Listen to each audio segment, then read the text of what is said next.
Ah, my dear friends, the air tastes different now, heavy, charged, like the moment before lightning splits the sky.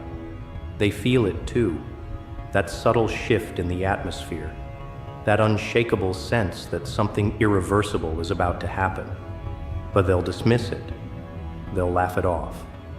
They'll tell themselves it's just nerves, just paranoia, just the wind playing tricks on their imagination. How adorable, how tragically naive. Because while they're busy convincing themselves that nothing has changed, you've already changed everything. Their time is up. The clock has run out. The reckoning is here. And when it's over, when the last scream has faded into silence and the final drop of blood has dried in the sun, there will be no debate about what happened here today. No questions, no loose ends, just one undeniable truth carved into the annals of time. Now they're history. You remember how it began, don't you? That first betrayal, that initial stab in the back, the way they smiled while twisting the knife. You remember every detail, the tone of their voice, the look in their eyes, the way their laughter echoed in your ears long after the moment had passed. They thought you'd forget. They were counting on it. But you didn't forget. You couldn't forget. Instead, you preserved those memories like fine wine, letting them age, letting them ferment, letting them turn into something far more potent than they ever could have imagined. Every slight became motivation. Every betrayal became fuel. Every moment of weakness they exploited became another reason to make sure this day would come. They had their chances, so many chances. They could have walked away, could have shown mercy, could have left well enough alone, but they didn't. They just kept pushing, kept testing, kept daring fate to intervene. And now fate has arrived, wearing your face, speaking with your voice. And it's brought justice with it. Not the clean, clinical justice of courtrooms and law books, but the messy, visceral justice of hands around throats and steel between ribs. The kind of justice that leaves no room for appeals. You've watched them for so long, studied them, learned their routines, their habits, their little tells. You know which ones look over their shoulders when they walk to their cars at night. You know which ones still sleep soundly, blissfully unaware of how close the end really is. You know which ones have started having doubts, started questioning whether they made a terrible mistake when they decided to cross you. That's the beautiful part. They're not all equally afraid yet. Some are still arrogant. Some are just now beginning to worry. Some are already drowning in panic. You'll take them apart piece by piece, watching the fear spread through their ranks like a virus, until even the strongest among them is reduced to a trembling, sobbing wreck. The first move will be subtle, something they can dismiss as coincidence. A missed phone call, a canceled meeting, a strange car parked outside their home. Let them rationalize it. Let them convince themselves there's nothing to worry about. The seed of doubt has been planted. Now watch it grow. The second move will be more direct. Something they can't ignore. A broken window, a slashed tire, a message written somewhere only they will find it. Now the fear takes root. Now the sleepless nights begin. Now they start looking at each other differently, wondering who might be next.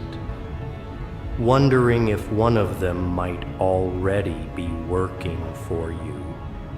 By the third move, they'll know. Not intellectually, not rationally, but in that primal, animal part of their brains that recognizes mortal danger. They'll know. The hunt is on. The game is in motion, and there's no stopping what comes next. They'll scramble. They'll make mistakes. They'll turn on each other. And through it all, you'll be watching. Always watching. Waiting for the perfect moment to step out of the shadows and show them the face of their worst nightmare. The beauty of your plan is its simplicity. No grand gestures, no dramatic speeches, just relentless, inevitable pressure until their world collapses in on itself. You'll take their allies first, the ones on the periphery, the ones who thought they could benefit from your downfall without getting their hands dirty. They'll disappear quietly. No fanfare, no witnesses, just gone. Then you'll move to the inner circle, the true believers, the ones who actively worked against you. They'll suffer more. They'll see it coming. They'll have time to reflect on every bad decision that led them to this moment. And then comes the main event, the one who started it all, the architect of your misery. They'll be last. They'll watch as everyone around them vanishes. They'll hear the whispers. They'll see the signs. They'll know you're coming, but they won't know when. They won't know how. That uncertainty will eat them alive, long before you ever lay a finger on them. When you finally do come for them, it won't be as an executioner delivering swift justice. It will be as the living embodiment of their worst fears, the manifestation of every nightmare they've had since this began. They'll beg, they'll bargain, they'll offer you everything they have to make it stop. But it's far too late for that, because this was never about what they could give you. This was never about wealth or power or revenge. This was about sending a message that will echo through time long after their name has been forgotten. A message written in blood and fire.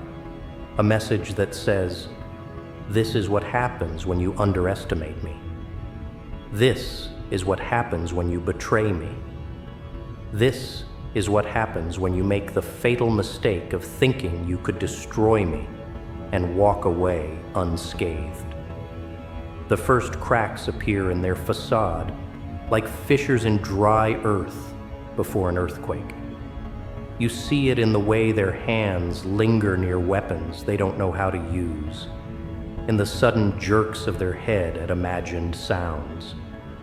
Their confidence, once an impenetrable armor, now hangs loose like ill-fitting skin. The transformation would be pitiful if it weren't so delicious. That first night of true fear, when sleep abandons them completely, when shadows grow teeth and every creak of their house becomes your approaching footsteps. That's when you know the game has truly begun. They make the mistake of gathering their remaining allies, whispering in hushed tones in rooms they believe are secure. How quaint. You let them have their little war council.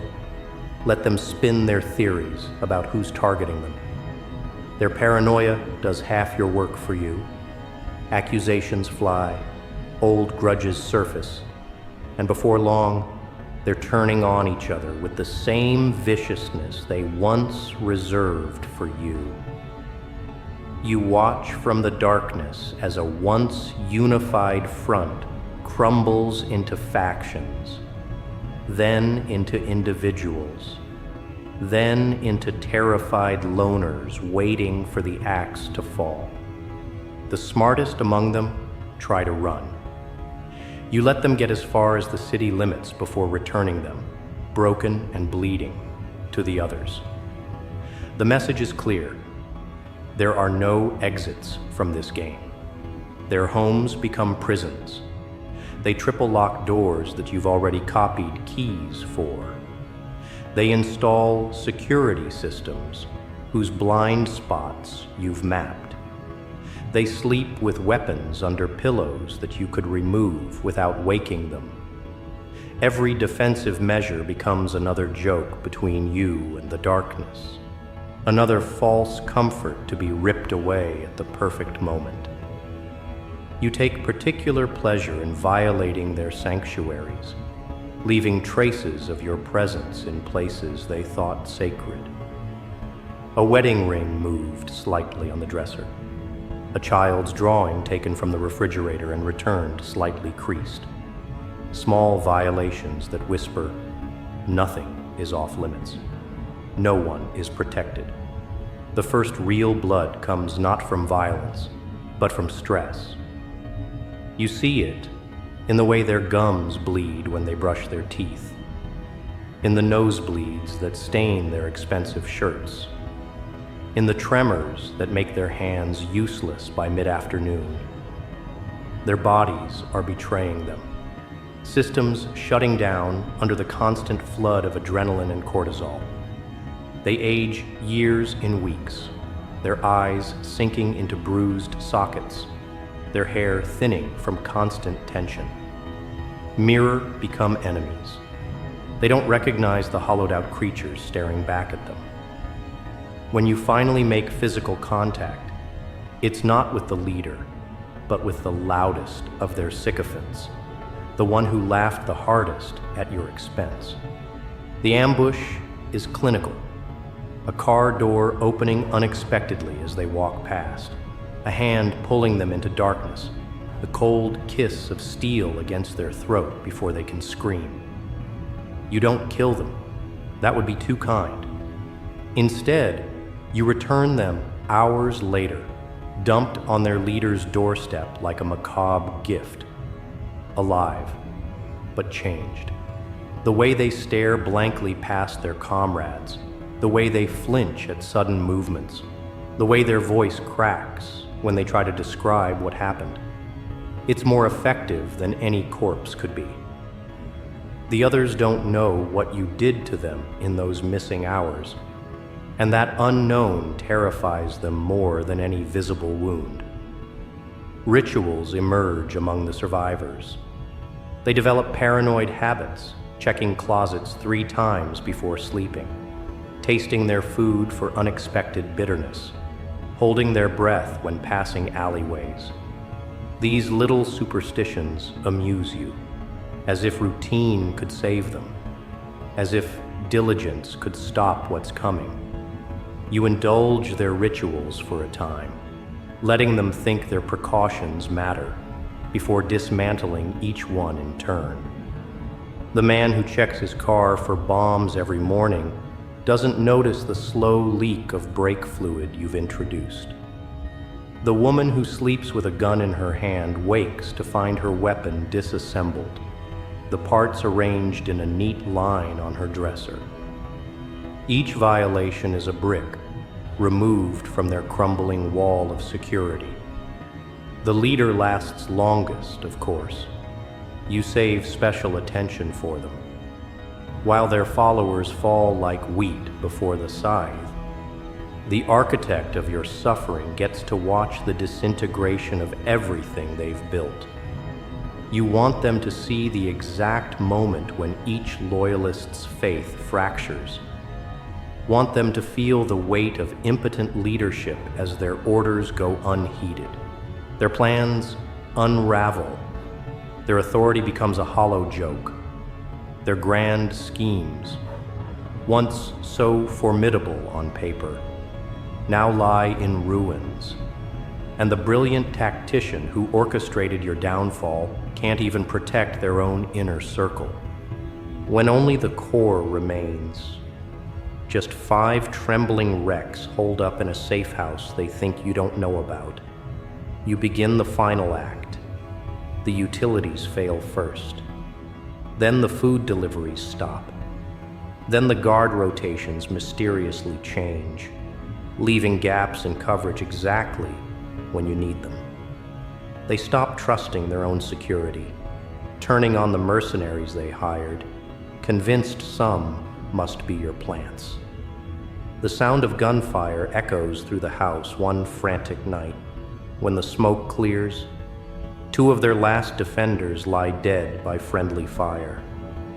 The remaining 3 stare at each other over the corpses, wondering who'll be next to snap. You save the leader for last, letting them marinate in the carnage. By the time you come for them, they're alone in a room that stinks of sweat and gunpowder and madness. Their expensive suit hangs loose on a frame that shed 20 pounds from stress. Their once impeccable hair is greasy and unkempt. When they look up at you, finally, properly, for the first time since this began, there's no recognition at first, just confusion at the familiar face they can't quite place. Then the dawning horror as they realize you were never some mysterious avenger. You were the person they considered least threatening, the one they forgot about entirely, the ghost they created themselves through their own arrogance. The knife in your hand isn't for them, not yet. You toss it, clattering to the floor between you. Their eyes dart from the blade to your face and back, not understanding. Then you produce the photo, the one of their family at the summer home, the one they kept in their office, the one you took during your first visit to their now abandoned mansion. Their breath hitches. For the first time, real emotion breaks through the numb terror. You don't speak. Don't gloat. Just tilt your head toward the knife and let them do the math. The choice is simple. Take the blade and die fighting, or refuse and let the consequences fall elsewhere. They lunge, of course, predictable to the end. You sidestep easily, letting momentum carry them past you into the wall. As they stagger, you're already behind them, your knee in their back, your hand in their hair, their face pressed against the cold surface of the one-way mirror. On the other side, their remaining allies sit shackled to chairs, wide-eyed with terror. The leader struggles weakly, but your grip is iron. This is the moment they feared most. Not death, but failure. Not pain, but witness. You want them to see the hope die in their followers' eyes as realization dawns. Their savior can't even save themselves. When you finally draw the razor from your pocket, it's almost anticlimactic. The blade is so small, the cut so precise. They don't even feel it at first. Then the warmth spreads down their neck, and their struggles become frantic. You hold them easily as their strength ebbs, whispering the truth they most need to hear in their final moments. This was never about revenge. It was about balance. Their body sags. The light fades. And just like that, after all the planning, all the waiting, all the exquisite preparation, it's over. You step back to admire your work. The allies in the next room have gone silent, their faces slack with shock. The knife still lies where it fell. The photo rests undisturbed in your pocket. Everything is exactly as it should be, as it always was meant to be. You take one last look at the ruin before you, at the end of what was once so mighty, and turn toward the door. There are arrangements to be made, messages to send, but most importantly, there are witnesses to release. Let them run. Let them tell the story. Let the world know with absolute certainty. Silence settles over the city like fresh snow, that pristine, unnatural quiet that follows a storm. The air itself feels different now, lighter, as if the world has exhaled after holding its breath for too long. In the places where they once walked, there is only absence. Their offices sit empty, their homes grow cold, their names fade from conversation. The world moves on with the ruthless efficiency of nature reclaiming a battlefield. Grass grows over graves, dust settles on trophies, and you watch it all with the quiet satisfaction of a sculptor stepping back from a finished work. The aftermath is more beautiful than you imagined. Their empire, once so formidable, collapses inward like a dying star. Lawyers pick through the ruins, vultures squabbling over scraps. Former allies scatter like roaches when the light turns on, each desperate to distance themselves from the sinking ship. The media, ever hungry for carnage, dissects their downfall with surgical precision. Experts who once praised their brilliance now whisper about fatal flaws and inevitable collapses. How fickle the world is. How quick to rewrite history. You almost pity them. Almost. You take your time visiting the places they once ruled, their corner office, now being measured for new occupants. Their favorite restaurant, where the maitre d' already forgets their usual table. The private clubs where new power brokers hold court, already erasing their memory. There's poetry in these small erasures, each one another nail in the coffin of their legacy. You run your fingers over the engraved nameplate on their abandoned desk, the letters still proud and deep, and wonder how long before it's melted down for scrap. The funerals are predictably hollow affairs. Well-dressed hypocrites mouthing platitudes they don't mean over coffins that cost more than most make in a year. You attend each one, blending into the background, just another face in the crowd of mourners. The eulogies amuse you, all those lies about redemption and forgiveness, as if any of these people believed in either. When the widow breaks down during her speech, you're the only one who notices how her sobs sound suspiciously like relief. When the business partner chokes up recalling their unbreakable bond, you count exactly 3 seconds before his eyes dart to his watch. This is the truth no one will say aloud. The world is better without them. Cleaner. And everyone knows it. Their assets vanish with startling speed. The art collections auctioned off. The properties sold to faceless LLCs. The offshore accounts quietly drained by unseen hands. What took a lifetime to build disappears in weeks, dismantled by the very system they exploited. You watch the liquidation with detached interest, occasionally steering certain items toward buyers who will appreciate their new acquisitions. That vintage Rolex they prized now ticks on the wrist of a taxi driver. The signed first editions from their library line the shelves of an orphanage. The custom-made suits clothe men who will never know their original owner. There's justice in these redistributions. A cosmic balancing of scales that pleases you more than any bloodshed could. The last loose ends tie themselves up with minimal effort. The detective who asks too many questions accepts an unexpected promotion overseas.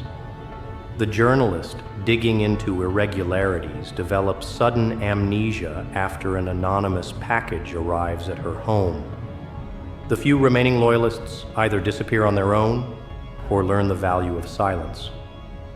The system, so carefully manipulated in their favor for years, now works against their memory with equal efficiency. Paperwork is lost. Evidence vanishes. Stories change. History, as always, is written by the survivors. You expected to feel something more when it was over. Some catharsis, some closure.